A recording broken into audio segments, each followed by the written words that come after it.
गुरुदेव भगवान की जय। प्यारे कृष्ण कन्हैया लाल की जय। श्रीमद् भागवत महापुराण दसम स्कंध चल रहा है और आज है 46वां अध्याय, उद्धव जी की ब्रज यात्रा। श्री सुखदेव जी कहते हैं, परीक्षित, उद्धव जी वृषनिवंशियों में एक प्रधान पुरुष थे। वे साक्षात बृहस्पति जी के शिष्य और परम बुद्धिमान थे। उनकी महिमा के संबंध में इससे बढ़कर और कौन सी बात कही जा सकती है कि वे भगवान श्री कृष्ण के प्यारे सखा तथा मंत्री भी थे। एक दिन शरणागतों के सारे दुख हर लेने वाले भगवान श्री कृष्ण ने अपने प्रिय भक्त और एकांत प्रेमी उद्धव जी का हाथ अपने हाथ में लेकर कहा, सौम्य स्वभाव उद्धव, तुम ब्रज में जाओ। वहाँ मेरे माता पिता नंद बाबा और यशोदा मैया हैं, उन्हें आनंदित करो। और गोपियाँ मेरे विरह की व्याधि से बहुत ही दुखी हो रही हैं, उन्हें मेरे संदेश सुनाकर उस वेदना से मुक्त करो। प्यारे उद्धव, गोपियों का मन नित्य निरंतर मुझ में ही लगा रहता है। उनके प्राण, उनका जीवन, उनका सर्वस्व मैं ही हूँ। मेरे लिए उन्होंने अपने पति, पुत्र आदि सभी सगे संबंधियों को छोड़ दिया है। उन्होंने बुद्धि से भी मुझी को अपना प्यारा, अपना प्रियतम नहीं, अपना आत्मा मान रखा है। मेरा यह व्रत है कि जो लोग मेरे लिए लौकिक और पारलौकिक धर्मों को छोड़ देते हैं, उनका भरण पोषण मैं स्वयं करता हूँ। प्रिय उद्धव, मैं उन गोपियों का परम प्रियतम हूँ। मेरे यहाँ चले आने से वे मुझे दूरस्थ मानती हैं और मेरा स्मरण करके अत्यंत मोहित हो रही हैं, बार बार मूर्छित हो जाती हैं। वे मेरे विरह की व्यथा से विह्वल हो रही हैं, प्रत्येक क्षण मेरे लिए उत्कंठित रहती हैं। मेरी गोपियाँ, मेरी प्रेयसियाँ इस समय बड़े ही कष्ट और यत्न से अपने प्राणों को किसी प्रकार रख रही हैं। मैंने उनसे कहा था कि मैं आऊँगा, वही उनके जीवन का आधार है उद्धव, और तो क्या कहूँ, मैं ही उनकी आत्मा हूँ। वे नित्य निरंतर मुझ में ही तन्मय रहती हैं।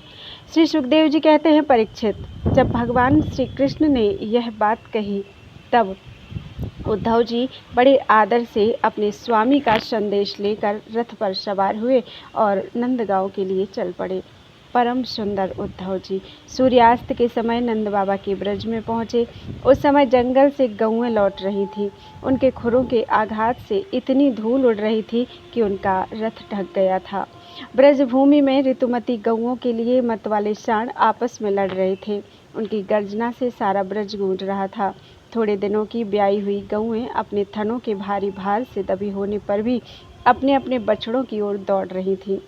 सफ़ेद रंग के बछड़े इधर उधर उछल कूद मचाते हुए बहुत ही भले मालूम होते थे।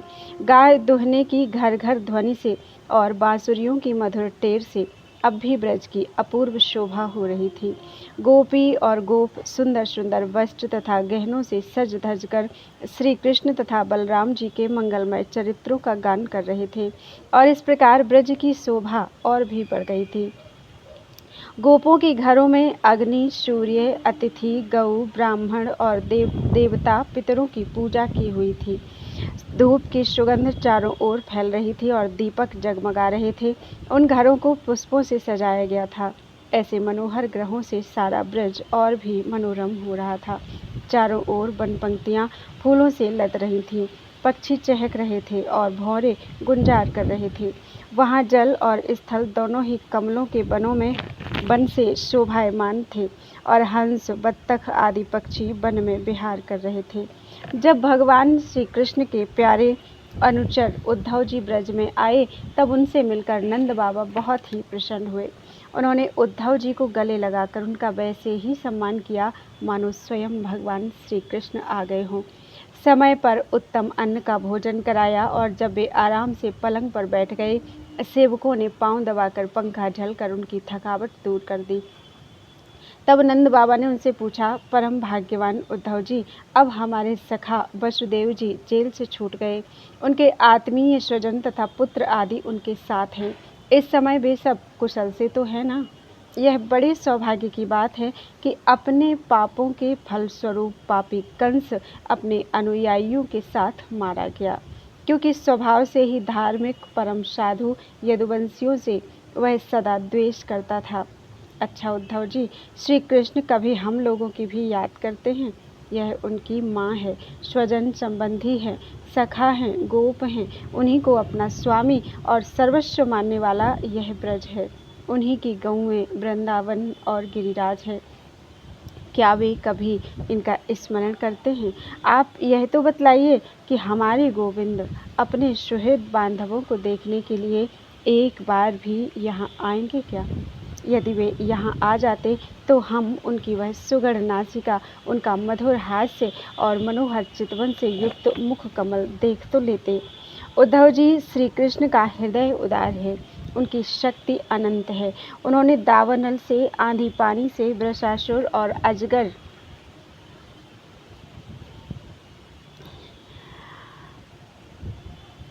आदि अनेकों मृत्यु के निमित्तों से, जिन्हें टालने का कोई उपाय नहीं था, एक बार नहीं अनेक बार हमारी रक्षा की है।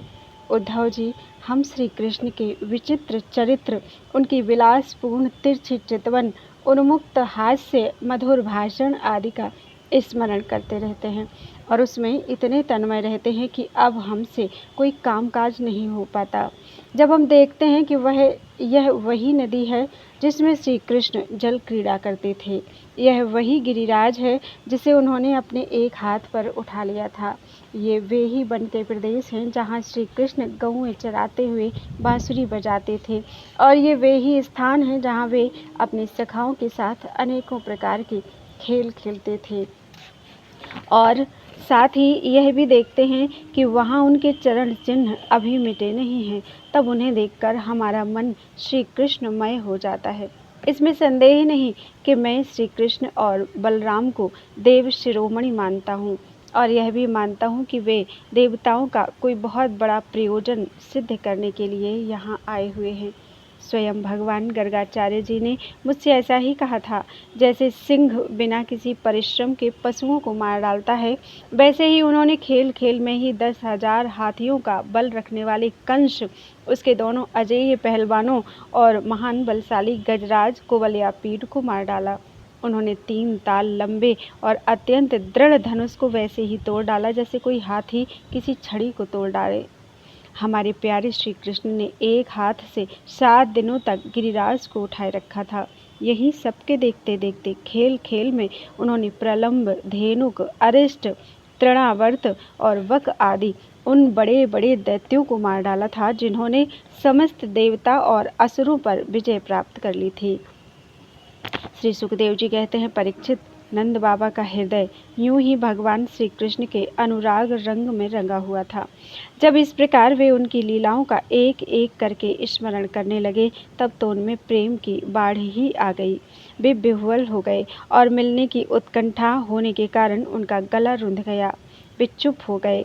यशोदा रानी भी वहीं बैठकर नंद बाबा की बातें सुन रही थी।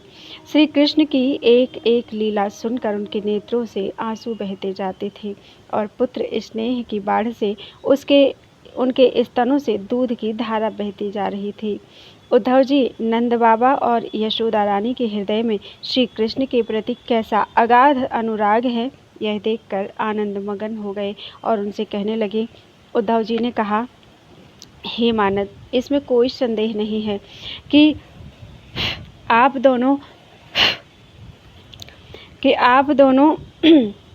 समस्त शरीरधारियों में अत्यंत भाग्यवान हैं, सराहना करने योग्य हैं, क्योंकि जो सारे चराचर जगत के बनाने वाले और उसे ज्ञान देने वाले नारायण हैं, उनके प्रति आपके हृदय में ऐसा वात्सल्य, स्नेह, पुत्र भाव है। बलराम और श्री कृष्ण पुराण पुरुष हैं। वे सारे संसार के उपादान कारण और निमित्त कारण भी हैं। भगवान श्री कृष्ण पुरुष हैं तो बलराम जी प्रधान, प्रकृति। ये ही दोनों समस्त शरीरों में प्रविष्ट होकर उन्हें जीवन दान देते हैं और उनमें उनसे अत्यंत विलक्षण जो ज्ञान स्वरूप जीव है, उसका नियमन करते हैं। जो जीव मृत्यु के समय अपने शुद्ध मन को एक क्षण के लिए भी उनमें लगा देता है, वह समस्त कर्म वासनाओं को धो बहाता है और शीघ्र ही सूर्य के समान तेजस्वी तथा ब्रह्ममय होकर परम गति को प्राप्त होता है। वे भगवान ही जो सबके आत्मा और परम कारण हैं, भक्तों की अभिलाषा पूर्ण करने और पृथ्वी का भार उतारने के लिए मनुष्य का सा शरीर ग्रहण करके प्रकट हुए हैं। उनके प्रति आप दोनों का ऐसा सुदृढ़ वात्सल्य भाव है, फिर महात्माओं आप दोनों के लिए अब कौन सा शुभ कर्म करना शेष रह जाता है। भक्त वत्सल यदुवंश शिरोमणि भगवान श्री कृष्ण थोड़े ही दिनों में ब्रज में आएंगे और आप दोनों को अपने माँ बाप को आनंदित करेंगे। जिस समय उन्होंने समस्त यदुवंशियों के द्रोही कंस को रंगभूमि में मार डाला और आपके पास आकर कहा कि मैं ब्रज में आऊँगा, उस कथन को वे सत्य करेंगे। नंद बाबा और माता यशोदा जी आप दोनों परम भाग्यशाली हैं, खेद ना करें। आप श्री कृष्ण को अपने पास ही देखेंगे, क्योंकि जैसे काष्ठ में अग्नि सदा ही व्यापक रूप से रहती है, वैसे ही वे समस्त प्राणियों के हृदय में सर्वदा विराजमान रहते हैं। एक शरीर के प्रति अभिमान न होने के कारण ना तो कोई उनका प्रिय है और ना तो अप्रिय। वे सब में और सब के प्रति समान हैं, इसलिए उनकी दृष्टि में ना तो कोई उत्तम है और ना तो अधम। यहाँ तक कि विषमता का भाव रखने वाला भी उनके लिए विषम नहीं है। ना तो उनकी कोई माता है और ना पिता, ना पत्नी है, ना पुत्र, और ना अपना है और ना तो पराया, ना देह है और ना तो जन्म ही। इस लोक में उनका कोई कर्म नहीं है, फिर भी वे साधुओं के परित्राण के लिए, लीला करने के लिए देवादि सात्विक, मत्स्यादि तामस एवं मनुष्य आदि मिश्र योनियों में शरीर धारण करते हैं। भगवान अजन्मा हैं, उनमें प्राकृत, सत्व, रज आदि में से एक भी गुण नहीं है। इस प्रकार इन गुणों से अतीत होने पर भी लीला के लिए खेल खेल में वे सत्व, रज और तम, इन तीनों गुणों को स्वीकार कर लेते हैं और उनके द्वारा जगत की रचना, पालन और संहार करते हैं। जब बच्चे घुमरी परेता खेलने लगते हैं या मनुष्य वेग से चक्कर लगाने लगते हैं, तब उन्हें सारी पृथ्वी घूमती हुई जान पड़ती है। वैसे ही वास्तव में सब कुछ करने वाला चित्त ही है, परंतु उस चित्त में अहम बुद्धि हो जाने के कारण भ्रमवश उसे आत्मा, अपना मैं समझ लेने के कारण जीव अपने को कर्ता समझने लगता है। भगवान श्री कृष्ण केवल आप दोनों के ही पुत्र नहीं हैं, वे समस्त प्राणियों के आत्मा हैं, पुत्र, पिता, माता और स्वामी भी हैं। बाबा, जो कुछ देखा या सुना जाता है वह चाहे भूत से संबंध रखता हो, वर्तमान से रखता हो अथवा भविष्य से, स्थावर हो या जंगम हो, महान हो अथवा अल्प हो, ऐसी कोई वस्तु ही नहीं है जो भगवान श्री कृष्ण से पृथक हो। बाबा, श्री कृष्ण के अतिरिक्त ऐसी कोई वस्तु नहीं है जिसे वस्तु कह सके। वास्तव में सब वे ही हैं, वे ही परमार्थ सत्य हैं। परीक्षित, भगवान श्री कृष्ण के सखा उद्धव और नंद बाबा इसी प्रकार आपस में बात करते रहे और वह रात बीत गई। कुछ रात शेष रहने पर गोपियाँ उठी। दीपक जलाकर उन्होंने घर की देहलियों पर वासुदेव का पूजन किया, अपने घर को झाड़ बुहार कर साफ किया और फिर दही मथने लगी। गोपियों की कलाइयों में कंगन शोभायमान हो रहे थे। रस्सी खींचते समय वे बहुत भली मालूम हो रही थी। उनके नितंब, स्तन और गले के हार हिल रहे थे। कानों के कुंडल हिल हिलकर उनके कुमकुम मंडित कपोलों की लालिमा बढ़ा रहे थे। उनके आभूषणों की मणियाँ दीपक की ज्योति से और भी जगमगा रही थीं और इस प्रकार वे अत्यंत शोभा से संपन्न होकर दही मथ रही थीं। उस समय गोपियाँ कमल नयन भगवान श्री कृष्ण के मंगलमय चरित्रों का गान कर रही थीं। उनका वह संगीत दही मथने की ध्वनि से मिलकर और भी अद्भुत हो गया तथा स्वर्गलोक तक जा पहुँचा, जिसकी स्वर लहरी सबोर फैलकर दिशाओं का अमंगल मिटा देती है। जब भगवान भुवन भास्कर का उदय हुआ, तब ब्रजांगनाओं ने देखा कि नंद बाबा के दरवाजे पर एक सोने का रथ खड़ा है। वे एक दूसरे से पूछने लगी, यह किसका रथ है? किसी गोपी ने कहा, कंस का प्रयोजन सिद्ध करने वाला अक्रूर ही तो कहीं फिर नहीं आ गया है, जो कमल नयन प्यारे श्याम सुंदर को यहाँ से मथुरा ले गया था। किसी दूसरी गोपी ने कहा, क्या अब वह हमें ले जाकर अपने मरे हुए स्वामी कंस का पिंडदान करेगा? अब यहाँ उसके आने का और क्या प्रयोजन हो सकता है? ब्रजवासिनी स्त्रियाँ इसी प्रकार आपस में बातचीत कर रही थीं और कि उसी समय नित्य कर्म से निवृत्त होकर उद्धव जी आ पहुँचे। बोलो वृंदावन बिहारी लाल की जय। 47वां अध्याय उद्धव तथा गोपियों की बातचीत और भ्रमर गीत। श्री सुखदेव जी कहते हैं, परीक्षित, गोपियों ने कहा कि श्री कृष्ण के सेवक उद्धव जी की आकृति और वेशभूषा श्री कृष्ण से मिलती जुलती है। घुटनों तक लंबी लंबी भुजाएं हैं, नूतन कमल दल के समान कोमल नेत्र हैं, शरीर पर पीतांबर धारण किए हुए हैं, गले में कमल पुष्पों की माला है, कानों में मणि जटित कुंडल झलक रहे हैं और मुखारविंद अत्यंत प्रफुल्लित है। पवित्र मुस्कान वाली गोपियों ने आपस में कहा, यह पुरुष देखने में तो बहुत सुंदर है, परंतु यह है कौन, कहाँ से आया है, किसका दूत है, इसने श्री कृष्ण जैसी वेशभूषा क्यों धारण कर रखी है। सब की सब गोपियाँ उनका परिचय प्राप्त करने के लिए अत्यंत उत्सुक हो गई और उनमें से बहुत सी पवित्र कीर्ति भगवान श्री कृष्ण के चरण कमलों के आश्रित तथा उनके सेवक सखा उद्धव जी को चारों ओर से घेर कर खड़ी हो गई। जब उन्हें मालूम हुआ कि ये तो रमा रमण भगवान श्री कृष्ण का संदेश लेकर आए हैं, तब उन्होंने विनय से झुककर सलज्ज हास्य, चितवन और मधुर वाणी आदि से उद्धव जी का अत्यंत सत्कार किया तथा एकांत में आसन पर बैठाकर वे उनसे इस प्रकार कहने लगी, उद्धव जी, हम जानते हैं कि आप यदुनाथ के पार्षद हैं, उन्हीं का संदेश लेकर यहाँ पधारे हैं।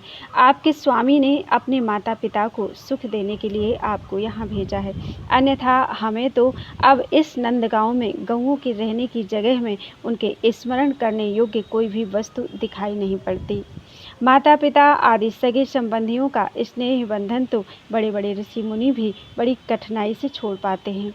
दूसरों के साथ जो प्रेम संबंध का स्वांग किया जाता है, वह तो किसी न किसी स्वार्थ के लिए ही होता है। भौरों का पुष्पों से और पुरुषों का स्त्रियों से ऐसा ही स्वार्थ का प्रेम संबंध होता है। जब वैश्या समझती है कि अब मेरे यहाँ आने वाले के पास धन नहीं है, तब उसे वह धता बता देती है। जब प्रजा देखती है कि यह राजा हमारी रक्षा नहीं कर सकता, तब वह उसका साथ छोड़ देती है। अध्ययन समाप्त हो जाने पर कितने शिष्य अपने आचार्यों की सेवा करते हैं। यज्ञ की दक्षिणा मिली कि ऋत्विज लोग चलते बने। जब वृक्ष पर फल नहीं रहते, तब पक्षीगण वहाँ से बिना कुछ सोचे विचारे उड़ जाते हैं। भोजन कर लेने के बाद अतिथि लोग ही गृहस्थ की ओर कब देखते हैं। वन में आग लगी कि पशु भाग खड़े हुए। चाहे स्त्री के हृदय में कितना भी अनुराग हो, जार पुरुष अपना काम बना लेने के बाद उलटकर भी तो नहीं देखता। परीक्षित, गोपियों के मन, वाणी और शरीर श्री कृष्ण में ही तल्लीन थे। जब भगवान श्री कृष्ण के दूत बनकर उद्धव जी ब्रज में आए, तब वे उनसे इस प्रकार कहते कहते यह भूल ही गईं कि कौन सी बात किस तरह किसके सामने कहनी चाहिए। भगवान श्री कृष्ण से बचपन से लेकर किशोर अवस्था तक जितनी भी लीलाएं की थीं, उन सब की याद करके गोपियाँ उनका गान करने लगी। वे आत्मविस्मृत होकर स्त्री सुलभ लज्जा को भूल गई और फूट फूट कर रोने लगी। एक गोपी को उस समय स्मरण हो रहा था कि भगवान श्री कृष्ण के मिलन की लीला का। उसी समय उसने देखा कि पास ही एक भौरा गुनगुना रहा है। उसने ऐसा समझा मानो मुझे रूठी हुई समझकर श्री कृष्ण ने मनाने के लिए दूत भेजा हो। वह गोपी भौरे से इस प्रकार कहने लगी। गोपी ने कहा, रे मधु, तू कपटी का सखा है, इसलिए तू भी कपटी है। तू हमारे पैरों को मत छू, झूठे प्रणाम करके हमसे अनुनय विनय मत कर। हम देख रहे हैं कि श्री कृष्ण की जो बनमाला हमारी सौतों के वक्षस्थल के स्पर्श से मछली हुई है, उसका पीला पीला कुमकुम तेरी मूँछों पर भी लगा हुआ है। तू स्वयं भी तो किसी कुमकुम से प्रेम नहीं करता, यहाँ से वहाँ उड़ा करता है। जैसे तेरे स्वामी वैसा ही तू। मधुपति श्री कृष्ण मथुरा की माननी नायिकाओं को मनाया करें। उनका वह कुमकुम रूप कृपा प्रसाद जो यदुवंशियों की सभा में उपहास करने योग्य है, अपने ही पास रखें। उसे तेरे द्वारा यहाँ भेजने की क्या आवश्यकता है। जैसा तू काला है, वैसे ही वे भी हैं। तू भी पुष्पों का रस लेकर उड़ जाता है, वैसे ही वे भी निकले। उन्होंने हमें केवल एक बार, हाँ ऐसा ही लगता है, केवल एक बार अपनी तनिक सी मोहिनी और परम मादक अधर सुधा पिलाई थी, और फिर हम भोली भाली गोपियों को छोड़कर वे यहाँ से चले गए। पता नहीं सुकुमारी लक्ष्मी उनके चरण कमलों की सेवा में कैसे रहती हैं, कैसे करती रहती हैं। अवश्य ही वे छैल छबीले श्री कृष्ण की चिकनी चुपड़ी बातों में आ गई होंगी। चित्तचोर ने उनका भी चित्त चुरा लिया होगा। अरे भ्रमर, हम वनवासिनी हैं, हमारे तो घर द्वार भी नहीं है। तू हम लोगों के सामने यदुवंश शिरोमणि श्री कृष्ण का बहुत सा गुणगान क्यों कर रहा है? यह सब भला हम लोगों को मनाने के लिए ही तो, परंतु नहीं नहीं, वे हमारे लिए कोई नए नहीं हैं, हमारे लिए तो जाने पहचाने बिल्कुल पुराने हैं। तेरी चापलूसी हमारे पास नहीं चलेगी। तू जा, यहाँ से चला जा, और जिनके साथ सदा विजय विजय रहती है उन श्री कृष्ण की मधुपुर वासिनी सखियों के सामने जाकर उनका गुणगान कर। वे नई हैं, उनकी लीलाएं कम जानती हैं, और इस समय वे उनकी प्यारी हैं। उनके हृदय की पीड़ा उन्होंने मिटा दी है। वे तेरी प्रार्थना स्वीकार करेंगी, तेरी चापलूसी से प्रसन्न होकर तुझे मुँहमांगी वस्तु देंगी। भौरे, वे हमारे लिए छटपटा रहे हैं, ऐसा तू क्यों कहता है? उनकी कपट भरी मनोहर मुस्कान और भौहों के इशारों से जो वश में ना हो जाए, उनके पास दौड़ी ना आवे, ऐसी कौन सी स्त्रियां हैं? अरे अनजान, स्वर्ग में, पाताल में और पृथ्वी में ऐसी एक भी स्त्री नहीं है। औरों की तो बात ही क्या, स्वयं लक्ष्मी जी भी उनके चरण रज की सेवा किया करती हैं। फिर हम श्री कृष्ण के लिए किस गिनती में हैं? परंतु तू उनके पास जाकर कहना कि तुम्हारा नाम तो उत्तम श्लोक है। अच्छे अच्छे लोग तुम्हारी कीर्ति का गान करते हैं, परंतु इसकी सार्थकता तो इसी में है कि तुम दीनों पर दया करो, नहीं तो श्री कृष्ण तुम्हारा उत्तम श्लोक नाम झूठा पड़ जाता है। अरे मधुकर, देख, तू मेरे पैर पर सिर मत टेक। मैं जानती हूँ कि तू अनुनय विनय करने में, क्षमा याचना करने में बड़ा निपुण है। मालूम होता है तू श्री कृष्ण से ही यही सीख कर आया है कि रूठे हुए को मनाने के लिए दूत को, संदेश वाहक को कितनी चाटुकारिता करनी चाहिए। परंतु तू समझ ले कि यहाँ तेरी दाल नहीं गलने की। देख, हमने श्री कृष्ण के लिए ही अपने पति, पुत्र और दूसरे लोगों को छोड़ दिया, परंतु उनमें तनिक भी कृतज्ञता नहीं। वे ऐसे निर्मोही निकले कि हमें छोड़कर चलते बने। अब तू ही बता, ऐसे अकृतज्ञ के साथ हम क्या संधि करें? क्या तू अब भी कहता है कि उन पर विश्वास करना चाहिए? ऐ रे मधुप, जब वे राम बने थे तब उन्होंने कपिराज बाली को व्याध के समान छिपकर बड़ी निर्दयता से मारा था। बेचारी शूर्पणखा कामवश उनके पास आई थी, परंतु उन्होंने अपनी स्त्री के वश होकर उस बेचारी के नाक कान काट लिए और इस प्रकार उसे कुरूप कर दिया। ब्राह्मण के घर वामन के रूप में जन्म लेकर उन्होंने क्या किया? बलि ने तो उनकी पूजा की, उनकी मुँह मांगी वस्तु दी, और उन्होंने उसकी पूजा ग्रहण करके भी उसे वरुण पास से बांधकर पाताल में डाल दिया। ठीक वैसे ही जैसे कौआ बलि खाकर भी बलि देने वाले को अपने अन्य साथियों के साथ मिलकर घेर लेता है और परेशान करता है। अच्छा, तो अब जाने दे, हमें श्री कृष्ण से क्या, किसी भी काली वस्तु के साथ मित्रता से कोई प्रयोजन नहीं है। परंतु यदि तू यह कहे कि जब ऐसा है तब तुम लोग उनकी चर्चा क्यों करती हो, तो भ्रमर, हम सच कहते हैं। एक बार जिसे उसका चस्का लग जाता है वह उसे छोड़ नहीं सकता। ऐसी दशा में हम चाहने पर भी उनकी चर्चा छोड़ नहीं सकती। श्री कृष्ण की लीला रूप कर्णामृत के एक कण का भी जो रसास्वादन कर लेता है, उसके राग, द्वेष, सुख, दुख आदि सारे द्वंद्व छूट जाते हैं। यहाँ तक कि बहुत से लोग तो अपनी दुख से सनी हुई घर गृहस्थी छोड़कर अकिंचन हो जाते हैं, अपने पास कुछ भी संग्रह परिग्रह नहीं रखते और पक्षियों की तरह चुन चुन कर भीख मांगकर अपना पेट भरते हैं, दीन दुनिया से जाते रहते हैं, फिर भी श्री कृष्ण की लीला कथा छोड़ नहीं पाते। वास्तव में उसका रस, उसका चस्का ऐसा ही है। यही दशा हमारी हो रही है। जैसे कृष्ण सार मृग की पत्नी भोली भाली हिरनियाँ व्याध के सुमधुर गान का विश्वास कर लेती हैं और उसके जाल में फंसकर मारी जाती हैं, वैसे ही हम भोली भाली गोपियाँ भी उस छलिया कृष्ण की कपट भरी मीठी मीठी बातों में आकर उन्हें सत्य के समान मान बैठी और उनके नख स्पर्श से होने वाली काम व्याधि का बार बार अनुभव करती रही। इसलिए श्री कृष्ण के दूत भौरे, अब इस विषय में तू और कुछ मत कह। तुझे कहना ही हो तो कोई दूसरी बात कह। हमारे प्रियतम के प्यारे सखा, जान पड़ता है तुम एक बार उधर जाकर फिर लौट आए हो।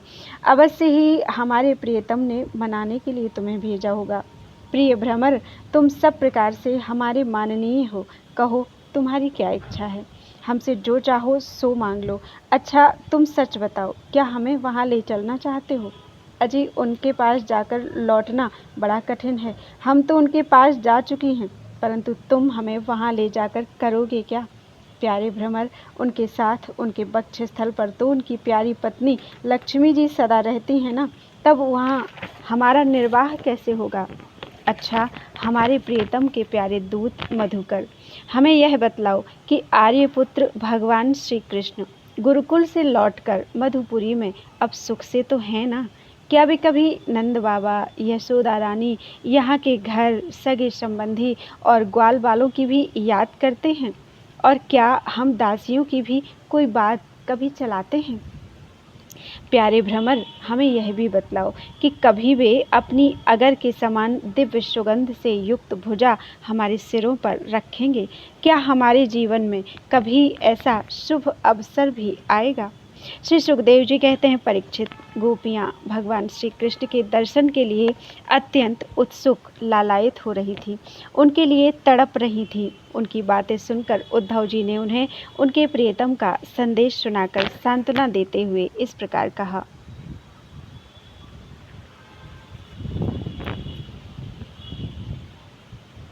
उद्धव जी ने कहा, अहो गोपियों, तुम कृतकृत्य हो, तुम्हारा जीवन सफल है। देवियों, तुम सारे संसार के लिए पूजनीय हो, क्योंकि तुम लोगों ने इस प्रकार भगवान श्री कृष्ण को अपना हृदय, अपना सर्वस्व समर्पित कर दिया है। दान, व्रत, तप, होम, जप, वेदाध्ययन, ध्यान, धारणा, समाधि और कल्याण के अन्य विविध साधनों के द्वारा भगवान की प्राप्ति प्राप्त हो, यही प्रयत्न किया जाता है। यह बड़े सौभाग्य की बात है कि तुम लोगों ने पवित्र कीर्ति भगवान श्री कृष्ण के प्रति वही सर्वोत्तम प्रेम भक्ति प्राप्त की है और उसी का आदर्श स्थापित किया है, जो बड़े बड़े ऋषि मुनियों के लिए भी अत्यंत दुर्लभ है। सचमुच यह कितने सौभाग्य की बात है कि तुम अपने पुत्र, पति, देह, स्वजन और घरों को छोड़कर पुरुषोत्तम भगवान श्री कृष्ण को, जो सबके परम पति हैं, पति के रूप में वरण किया है। महाभाग्यवती गोपियों, भगवान श्री कृष्ण के वियोग से तुमने उन इंद्रियातीत परमात्मा के प्रति वह भाव प्राप्त कर लिया है जो सभी वस्तुओं के रूप में उनका दर्शन कराता है। तुम लोगों का वह भाव मेरे सामने भी प्रकट हुआ। यह मेरे ऊपर तुम देवियों की बड़ी ही दया है। मैं अपने स्वामी का गुप्त काम करने वाला दूत हूँ। तुम्हारे प्रियतम भगवान श्री कृष्ण ने तुम लोगों को परम सुख देने के लिए यह प्रिय संदेश भेजा है। कल्याणियों, वही लेकर मैं तुम लोगों के पास आया हूँ, अब उसे सुनो।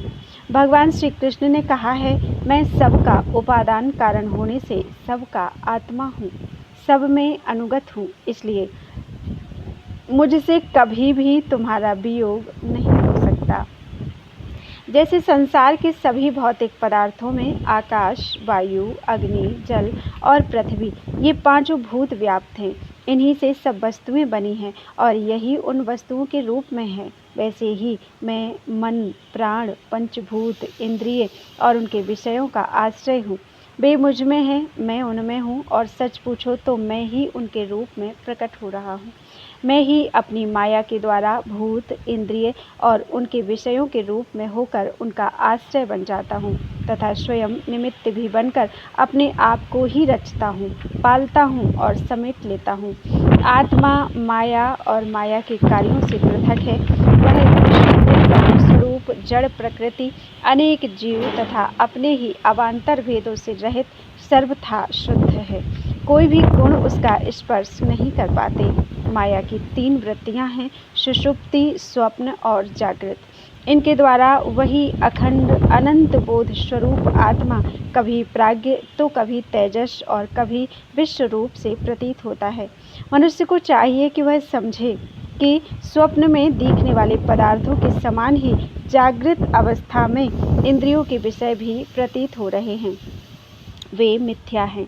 इसीलिए उन विषयों का चिंतन करने वाले मन और इंद्रियों को रोक ले और मानो सोकर उठा हो, इस प्रकार जगत के स्वाप्निक विषयों को त्याग कर मेरा साक्षात्कार करे। जिस प्रकार सभी नदियाँ घूम फिरकर समुद्र में ही पहुँचती हैं, उसी प्रकार मनस्वी पुरुषों का वेदाभ्यास, योग साधन, आत्म अनात्म विवेक त्याग, तपस्या, इंद्रिय संयम और सत्य आदि समस्त धर्म मेरी प्राप्ति में ही समाप्त होते हैं। सबका सच्चा फल है मेरा साक्षात्कार, क्योंकि वे सब मन को निरुद्ध करके मेरे पास पहुंचाते हैं। गोपियों, इसमें संदेह नहीं कि मैं तुम्हारे नैनों का ध्रुव तारा हूँ, तुम्हारा जीवन सर्वस्व हूँ, किंतु मैं जो तुमसे इतना दूर रहता हूँ, उसका कारण है वह यही कि तुम निरंतर मेरा ध्यान कर सको। शरीर से दूर रहने पर भी मन से तुम मेरी सन्निधि का अनुभव करो। अपना मन मेरे पास रखो, क्योंकि स्त्रियों और अन्यान्य प्रेमियों का चित्त अपने परदेशी प्रियतम में जितना निश्चल भाव से लगा रहता है, उतना आंखों के सामने पास रहने वाले प्रियतम में नहीं लगता। अशेष वृत्तियों से रहित संपूर्ण मन मुझ में लगाकर जब तुम लोग मेरा अनुस्मरण करोगी, तब शीघ्र ही सदा के लिए मुझे प्राप्त हो जाओगी। कल्याणियों, जिस समय मैंने वृंदावन में शारदीय पूर्णिमा की रात्रि में रास क्रीड़ा की थी, उस समय जो गोपियाँ स्वजनों के रोक लेने से ब्रज में ही रह गईं, मेरे साथ रास विहार में सम्मिलित न हो सकी, वे मेरी लीलाओं का स्मरण करने से ही मुझे प्राप्त हो गई थी। तुम्हें भी मैं मिलूँगा अवश्य, निराश होने की कोई बात नहीं है। श्री सुखदेव जी कहते हैं, परीक्षित, अपने प्रियतम श्री कृष्ण का यह संदेशा सुनकर गोपियों को बड़ा आनंद हुआ। उनके संदेश से उन्हें श्री कृष्ण के स्वरूप और एक एक लीला की याद आने लगी। प्रेम से भरकर उन्होंने उद्धव जी से कहा, गोपियों ने कहा, उद्धव जी, यह बड़े सौभाग्य की और आनंद की बात है कि यदुवंशियों को सताने वाला पापी कंस अपने अनुयायियों के साथ मारा गया। यह भी कम आनंद की बात नहीं है कि श्री कृष्ण के बंधु बांधव और गुरुजनों के सारे मनोरथ पूर्ण हो गए तथा अब हमारे प्यारे श्याम सुंदर उनके साथ सकुशल निवास कर रहे हैं। किंतु उद्धव जी, एक बात आप हमें बतलाइए, जिस प्रकार हम अपनी प्रेम भरी लजीली मुस्कान और उन्मुक्त चितवन से उनकी पूजा करती थी और वे भी हमसे प्यार करते थे, उसी प्रकार मथुरा की स्त्रियों से भी वे प्रेम करते हैं या नहीं? तब तक दूसरी गोपी बोल उठी, अरे सखी, हमारे प्यारे श्याम सुंदर तो प्रेम की मोहिनी कला के विशेषज्ञ हैं। सभी श्रेष्ठ स्त्रियां उनसे प्यार करती हैं। फिर भला जब नगर की स्त्रियां उनसे मीठी मीठी बातें करेंगी और हाव भाव से उनकी ओर देखेंगी, तब वे उन पर क्यों न रीझेंगे? दूसरी गोपियां बोली, साधो, आप यह तो बतलाइए कि जब कभी नागरी नारियों की मंडली में कोई बात चलती है और हमारे प्यारे स्वच्छंद रूप से बिना किसी संकोच के जब प्रेम की बातें करने लगते हैं, तब क्या कभी प्रसंगवश हम गवार ग्वालिनों की भी याद करते हैं? कुछ गोपियों ने कहा, उद्धव जी, क्या कभी श्री कृष्ण उन रात्रियों का स्मरण करते हैं जब कुमुदनी तथा कुंद के पुष्प खिले हुए थे, चारों ओर चांदनी छिटक रही थी और वृंदावन अत्यंत रमणीय हो रहा था? उन रात्रियों में ही उन्होंने रास मंडल बनाकर हम लोगों के साथ नृत्य किया था। कितनी सुंदर थी वह रासलीला। उस समय हम लोगों के पैरों के नूपुर रुंझुन रुंझुन बज रहे थे। हम सब सखियां उन्हीं की सुंदर सुंदर लीलाओं का गान कर रही थीं और वे हमारे साथ नाना प्रकार के विहार कर रही थीं। कुछ दूसरी गोपियां बोल उठीं, उद्धव जी, हम सब तो उन्हीं की विरह की आग से जल रही हैं। देवराज इंद्र जैसे जल बरसाकर वन को हरा भरा कर देते हैं, उसी प्रकार क्या कभी श्री कृष्ण भी अपने कर स्पर्श आदि से हमें जीवन दान देने के लिए यहाँ आवेंगे? तब तक एक गोपी ने कहा, अरे सखी, अब तो उन्होंने शत्रुओं को मारकर राज्य पा लिया है। जिसे देखो वही उनका सुहृद बना फिरता है। अब वे बड़े बड़े नरपतियों की कुमारियों से विवाह करेंगे, उनके साथ आनंद पूर्वक रहेंगे। यहाँ हम गवारिनों के पास क्यों आएंगे? दूसरी गोपी ने कहा, नहीं सखी, महात्मा श्री कृष्ण तो स्वयं लक्ष्मीपति हैं, उनकी सारी कामनाएं पूर्ण ही हैं, वे कृतकृत्य हैं। हम बनवासिनी ग्वालिनों अथवा दूसरी राजकुमारियों से उनका कोई प्रयोजन नहीं है। हम लोगों के बिना उनका कौन सा काम अटक रहा है? देखो, वेश्या होने पर भी पिंगला ने क्या ही ठीक कहा है। संसार में किसी की आशा न रखना ही सबसे बड़ा सुख है। यह बात हम जानती हैं, फिर भी हम भगवान श्री कृष्ण के लौटने की आशा छोड़ने में असमर्थ हैं। उनके शुभ आगमन की आशा ही तो हमारा जीवन है। हमारे प्यारे श्याम सुंदर ने जिनकी कीर्ति का गान बड़े बड़े महात्मा करते रहते हैं, हमसे एकांत में जो मीठी मीठी प्रेम की बातें की हैं, उन्हें छोड़ने का, भुलाने का उत्साह भी हम कैसे कर सकते हैं। देखो तो उनकी इच्छा ना होने पर भी स्वयं लक्ष्मी जी उनके चरणों से लिपटी रहती हैं। एक क्षण के लिए भी उनका अंग संग छोड़कर कहीं नहीं जाती। उद्धव जी, यह वही नदी है जिसमें वे विहार करते थे। यह वही पर्वत है जिसके शिखर पर चढ़कर वे बांसुरी बजाते थे। ये वे ही वन हैं जिनमें वे रात्रि के समय रास लीला करते थे। और ये वे ही गौएं हैं जिनको चराने के लिए वे सुबह शाम हम लोगों को देखते हुए आते जाते थे। और यह ठीक वैसी ही बंसी की तान हमारे कानों में गूंजती रहती है जैसी वे अपने अधरों के संयोग से छेड़ा करते थे। बलराम जी के साथ श्री कृष्ण ने इन सभी का सेवन किया है। यहाँ का एक एक प्रदेश, एक एक धूलि कण उनके परम सुंदर चरण कमलों से चिन्हित है। इन्हें जब जब हम देखती हैं, सुनती हैं, दिन भर यही तो करती रहती हैं। तब तब वे हमारे प्यारे श्याम सुंदर नंद नंदन को हमारे नेत्रों के सामने लाकर रख देते हैं। उद्धव जी, हम किसी भी प्रकार मरकर भी उन्हें भूल नहीं सकती। उनकी वह हंस की सी सुंदर चाल, उन्मुक्त हास्य, विलासपूर्ण चितवन और मधुमयी वाणी, आह, उन सब ने हमारा चित्त चुरा लिया है। हमारा मन हमारे वश में नहीं है। अब हम उन्हें भूलें तो किस तरह। हमारे प्यारे श्री कृष्ण, तुम ही हमारे जीवन के स्वामी हो, सर्वस्व हो। प्यारे, तुम लक्ष्मी नाथ हो तो क्या हुआ, हमारे लिए तो ब्रजनाथ ही हो। हम ब्रज गोपियों के एकमात्र तुम ही सच्चे स्वामी हो। श्याम सुंदर, तुमने बार बार हमारी व्यथा मिटाई है, हमारे संकट काटे हैं। गोविंद, तुम गौओं से बहुत प्रेम करते हो, क्या हम गौएं नहीं हैं। तुम्हारा यह सारा गोकुल जिसमें ग्वाल बाल, माता पिता, गौएं और हम गोपियाँ सब कोई है, दुख के अपार सागर में डूब रहा है। तुम इसे बचाओ, आओ हमारी रक्षा करो। श्री सुखदेव जी कहते हैं, प्रिय परीक्षित, भगवान श्री कृष्ण का प्रिय संदेश सुनकर गोपियों की विरह की व्यथा शांत हो गई थी। वे इंद्रियातीत भगवान श्री कृष्ण को अपने आत्मा के रूप में सर्वत्र स्थित समझ चुकी थी। अब वे बड़े प्रेम और आदर से उद्धव जी का सत्कार करने लगी। उद्धव जी गोपियों की विरह व्यथा मिटाने के लिए कई महीनों तक वहीं रहे। वे भगवान श्री कृष्ण की अनेकों लीलाएं और बातें सुना सुनाकर ब्रजवासियों को आनंदित करते रहते। नंद बाबा के ब्रज में जितने दिनों तक उद्धव जी रहे, उतने दिनों तक भगवान श्री कृष्ण की लीला की चर्चा होते रहने के कारण ब्रजवासियों को ऐसा जान पड़ा मानो अभी एक ही क्षण हुआ हो। भगवान के परम प्रेमी भक्त उद्धव जी कभी नदी तट पर जाते, कभी वन में बिहरते और कभी गिरिराज की घाटियों में विचरते, कभी रंग बिरंगे फूलों से लदे हुए वृक्षों में ही रम जाते। और यहाँ भगवान श्री कृष्ण ने कौन सी लीला की है, यह पूछ पूछ कर ब्रजवासियों को भगवान श्री कृष्ण और उनकी लीला के स्मरण में तन्मय कर देते। उद्धव जी ने ब्रज में रहकर गोपियों की इस प्रकार की प्रेम विकलता तथा और भी बहुत सी प्रेम चेष्टाएं देखी। उनकी इस प्रकार श्री कृष्ण में तन्मयता देखकर वे प्रेम और आनंद से भर गए। अब वे गोपियों को नमस्कार करते हुए इस प्रकार गान करने लगे, इस पृथ्वी पर केवल इन गोपियों का ही शरीर धारण करना श्रेष्ठ एवं सफल है, क्योंकि ये सर्वात्मा भगवान श्री कृष्ण के परम प्रेममय दिव्य महाभाव में स्थित हो गई हैं। प्रेम की यह ऊंची से ऊंची स्थिति संसार के भय से भीत मुमुक्षु जनों के लिए ही नहीं, अपितु बड़े बड़े मुनियों, मुक्त पुरुषों तथा हम भक्त जनों के लिए भी अभी वांछनीय ही है। हमें इसकी प्राप्ति नहीं हो सकी। सत्य है, जिन्हें भगवान श्री कृष्ण की लीला कथा के रस का चस्का लग गया है, उन्हें कुलीनता की, द्विजाति समुचित संस्कार की और बड़े बड़े यज्ञ यागों में दीक्षित होने की क्या आवश्यकता है।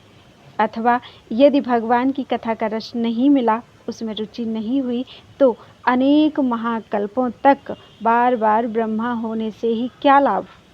कहाँ ये बनचरी आचार ज्ञान और जाति से हीन गांव की गंवार ग्वालिने, और कहाँ सच्चिदानंद घन भगवान श्री कृष्ण में यह अनन्य परम प्रेम। अहो धन्य है। इससे सिद्ध होता है कि कोई भगवान के स्वरूप और रहस्य को ना जानकर भी उनसे प्रेम करे, उनका भजन करे, तो वे स्वयं अपनी शक्ति से, अपनी कृपा से उसका परम कल्याण कर देते हैं। ठीक वैसे ही जैसे कोई अनजान में भी अमृत पी ले तो वह अपनी वस्तु शक्ति से ही पीने वाले को अमर बना देता है। भगवान श्री कृष्ण ने रासोत्सव के समय इन ब्रजांगनाओं के गले में बाँह डाल डालकर इनके मनोरथ पूर्ण किए। इन्हें भगवान ने जिस कृपा प्रसाद का वितरण किया, इन्हें जैसा प्रेम दान किया, वैसा भगवान की परम प्रेमवती नित्य संगिनी वक्ष स्थल पर विराजमान लक्ष्मी जी को भी नहीं प्राप्त हुआ। कमल की सी सुगंध और कांति से युक्त देवांगनाओं को भी नहीं मिला। फिर दूसरी स्त्रियों की तो बात ही क्या करें। मेरे लिए तो सबसे अच्छी बात यही होगी कि मैं इस वृंदावन धाम में कोई झाड़ी लता अथवा औषधि जड़ी बूटी ही बन जाऊं। आहा, यदि मैं ऐसा बन जाऊंगा तो मुझे इन ब्रजांगनाओं की चरण धूलि निरंतर सेवन करने के लिए मिलती रहेगी। इनकी चरण रज में स्नान करके मैं धन्य हो जाऊंगा। धन्य है ये गोपियां, देखो तो सही, जिनको छोड़ना अत्यंत कठिन है। उन स्वजन संबंधियों तथा लोक वेद की आर्य मर्यादा का परित्याग करके इन्होंने भगवान की पदवी, उनके साथ तन्मयता, उनका परम प्रेम प्राप्त कर लिया है। औरों की तो बात ही क्या, भगवद वाणी, उनकी निश्वास रूप समस्त श्रुतियाँ, उपनिषदें भी अब तक भगवान के परम प्रेममय स्वरूप को ढूंढती ही रहती हैं, प्राप्त नहीं कर पाती। स्वयं भगवती लक्ष्मी जी जिनकी पूजा करती रहती हैं, ब्रह्मा शंकर आदि परम समर्थ देवता, पूर्ण काम आत्मा राम और बड़े बड़े योगेश्वर अपने हृदय में जिनका चिंतन करते रहते हैं, भगवान श्री कृष्ण के उन्हीं चरणारविंदों को रास लीला के समय गोपियों ने अपने वक्ष स्थल पर रखा और उनका आलिंगन करके अपने हृदय की जलन विरह व्यथा शांत की। नंद बाबा के ब्रज में रहने वाली गोपांगनाओं की चरण धूलि को मैं बारंबार प्रणाम करता हूँ, उसे सिर पर चढ़ाता हूँ। आहा, इन गोपियों ने भगवान श्री कृष्ण की लीला कथा के संबंध में जो कुछ गान किया है वह तीनों लोकों को पवित्र कर रहा है और सदा सर्वदा पवित्र करता रहेगा। श्री सुखदेव जी कहते हैं, परीक्षित, इस प्रकार कई महीनों तक ब्रज में रहकर उद्धव जी ने अब मथुरा जाने के लिए गोपियों से, नंद बाबा और यशोदा मैया से आज्ञा प्राप्त कर ली। ग्वाल बालों से विदा लेकर वहां से यात्रा करने के लिए वे रथ पर सवार हुए। जब उनका रथ ब्रज से बाहर निकला तब नंद बाबा आदि गोपगण बहुत सी भेंट की सामग्री लेकर उनके पास आए और आंखों में आंसू भरकर उन्होंने बड़े प्रेम से कहा, उद्धव जी, अब हम यही चाहते हैं कि हमारे मन की एक एक वृत्ति, एक एक संकल्प श्री कृष्ण के चरण कमलों के ही आश्रित रहे, उन्हीं की सेवा के लिए उठे और उन्हीं में ही लगी भी रहे। हमारी वाणी नित्य निरंतर उन्हीं के नामों का उच्चारण करती रहे और शरीर उन्हीं को प्रणाम करने, उन्हीं की आज्ञा पालन और सेवा में लगा रहे। उद्धव जी, हम सच कहते हैं, हमें मोक्ष की इच्छा बिल्कुल नहीं है। हम भगवान की इच्छा से अपने कर्मों के अनुसार चाहे जिस योनि में जन्म ले वहाँ शुभ आचरण करें, दान करें और उसका फल यही पावें कि हमारे अपने ईश्वर श्री कृष्ण में हमारी प्रीति उत्तरोत्तर बढ़ती रहे। प्रिय परीक्षित, नंद बाबा आदि गोपों ने इस प्रकार श्री कृष्ण भक्ति के द्वारा उद्धव जी का सम्मान किया। अब ये भगवान श्री कृष्ण के द्वारा सुरक्षित मथुरापुरी में लौट आए। वहाँ पहुंचकर उन्होंने भगवान श्री कृष्ण को प्रणाम किया और उन्हें ब्रजवासियों की प्रेममयी भक्ति का उद्रेक जैसा उन्होंने देखा था कह सुनाया। इसके बाद नंद बाबा ने भेंट की जो जो सामग्री दी थी वह उनको वसुदेव जी, बलराम जी और राजा उग्रसेन को दे दी। बोलो वृंदावन बिहारी लाल की जय। त्वदीयं वस्तु गोविंदम तुभ्यमेव समर्पितम्।